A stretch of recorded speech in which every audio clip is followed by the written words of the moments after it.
भदोही जनपद के अकोढ़ा निवासी स्वर्गीय खूबलाल यादव के पौत्र तथा विजय बहादुर यादव के पुत्र दिनेश यादव ने नीट की परीक्षा में सफलता प्राप्त की है। मालूम हो कि इस बार दिनेश यादव ने 685 अंक प्राप्त करके ऑल इंडिया कैटेगरी में 6797 तथा ओबीसी कैटेगरी में 2703 रैंक प्राप्त की है।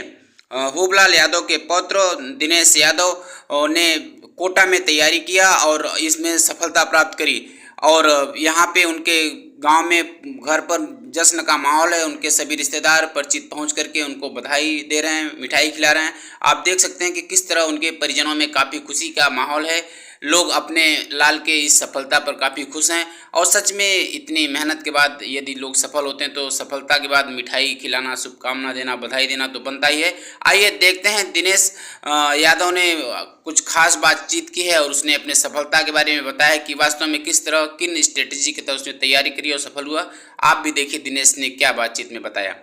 नमस्कार, मैं संतोष तिवारी, आप देख रहे हैं सच्ची खबर। इस समय देखा जा रहा है कि नीट की परीक्षा का परिणाम आया हुआ है और काफ़ी युवा सफल हुए हैं और वास्तव में हर जगह पे चाहे जो भी सफल हुए उनके यहाँ जश्न का माहौल है, लोग खुश हैं और उनके जो परिजन हैं, उनके जो रिश्तेदार हैं, उनके जो गांव के लोग हैं, अपने बच्चे के अपने घर के इस लाल की सफलता पे लोग खुशी हैं, मिठाइयाँ खिला रहे हैं, जश्न मना रहे हैं और बधाई शुभकामनाएं दे रहे हैं। तो इसी क्रम में आज हम एक युवा से फिर मिल रहे हैं जिनका गाँव भदोही जनपद के अकोढ़ा गाँव में पड़ रहा है और उनका नाम दिनेश यादव है और पिताजी का नाम उनके विजय बहादुर यादव है। और आज हम उनसे पूछते हैं कि वास्तव में इस सफलता को लेकर क्या कहेंगे। जी बड़ी खुशी है हमको इस सफलता से लेकर। इसमें हमारे सभी परिवारजनों का और हमारे परिवारजनों का, शिक्षकों का, खासकर हमारे माता पिता का और हमारे सभी परिवारजन हमें काफ़ी प्रमोटिंग रहे हैं, काफ़ी मोटिवेटिंग रहे हैं, हमेशा हमारा हेल्प किए हैं। इसका श्रेय हम अपने माता पिता, मेरे परिवारजन और मेरे शिक्षक, मैं शिक्षकों को ही देना चाहूँगा। उन्होंने भी मेरे साथ काफ़ी मेहनत किया था और काफ़ी खुश हुई इस रिजल्ट से। मैं जिस तरह देखा जाता है कि जो आप ग्रामीण परिवेश से जुड़े हुए हैं और कुछ लोग ऐसे होते हैं कि बाहर जगह पर ना जाकर तैयारी करते हैं, कुछ लोग स्तर पर या स्तर से तैयारी करते हैं। तो ये क्या आपको लगता है क्या कि जो बाहर तैयारी करते हैं, जो ग्रामीण गांव में रह कर तैयारी करते हैं, कुछ उसमें डिफरेंट होता है? गाँव में रह के जो तैयारी करते हैं उनको थोड़ा क्या होता है कि फैकल्टी ऑनलाइन आजकल अवेलेबल है तो गांव से भी तैयारी अच्छी हो जाती है, लेकिन बाहर रह के थोड़ा ऑफलाइन तैयारी करने में जैसे फिजिकली हमारा कांटेक्ट होता है टीचर से, उसके बाद बाहर में पूरा टाइम पढ़ने के लिए मिल सकता है। तो गांव में काम करना होता है, थोड़ा घर की जिम्मेदारियां भी होती है काम करने के लिए, और बाहर में 24 घंटे का मुझे केवल पढ़ने के लिए ही मिलता है। तो बाहर रह के थोड़ा पढ़ाई मैंने प्रीफर किया था क्योंकि वहाँ थोड़ा मुझे टाइम ज़्यादा मिल सकता था। गाँव में जैसे हमके घर के काम भी होते हैं, घर वालों की जिम्मेदारी भी होती है, तो इससे थोड़ा टाइम कम मिल पाता है, लेकिन तैयारी हो जाती है दोनों जगह से ही।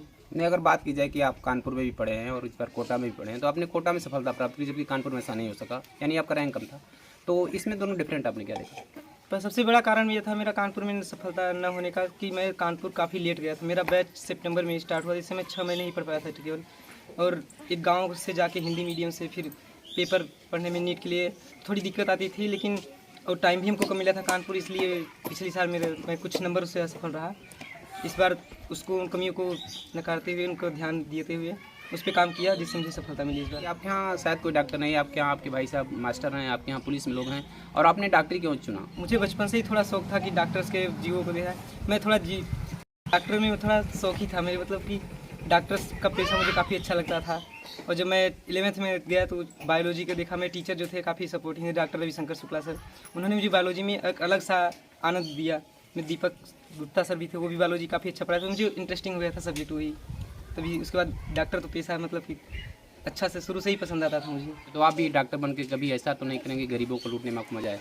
नहीं, हर डॉक्टर वैसा ही नहीं होता और हर डॉक्टर सही भी नहीं होता है। तो कहीं ना कहीं ये गलतफहमी है लोगों में कि डॉक्टर लूटते हैं। डॉक्टर काफ़ी मेहनत भी करते हैं, काफ़ी सपोर्टिंग डॉक्टर्स भी होते हैं जो फ्री में भी इलाज करते हैं। क्या किसमें दो या कुछ सुधार ऐसे कौन और किए जा सकते हैं कि जिससे इस पेशा को और बेहतर किया जा सके? जैसे कि इस समय क्या होता है कि सबसे ज़्यादा टाइम लगता है किसी को भी अपने, जैसे हॉस्पिटल पहुँचने के बाद डॉक्टर्स मिलने में सबसे ज़्यादा टाइम लगता है, तो इसको ऑनलाइन कर देना चाहिए, और जो कि हो भी रहा है इस समय कि आप घर से ही रजिस्ट्रेशन कर सकते हैं कि आपको टाइम मिल जाए कि आप इतने बजे जाइए डॉक्टर से मिल लीजिए। कभी कभी ऐसा होता है कि पेशेंट जाता है हॉस्पिटल, 2 दिन 3 नंबर नहीं आते, तो डॉक्टरों को बढ़ाना चाहिए, डॉक्टर की सीट्स को बढ़ाना चाहिए, डॉक्टर वहाँ अवेलेबल कराए ताकि पेशेंट को टाइम पर उसको मेडिसिन हो सके, जिससे कि उसकी जान बच सके। अभी तो शायद जहाँ तक है डॉक्टर्स की कमी है हमारे भारत में भी। ग्रामीण परिवेश से हैं, तो आप यहाँ गांव में भी रहे हैं और बाद में अपने तैयारी के लिए बाहर गए, तो यहाँ आपने क्या ऐसा अनुभव किया कि गांव में अभी भी ये चीज़ें कुछ सुधार होनी है खासकर चिकित्सा क्षेत्र में?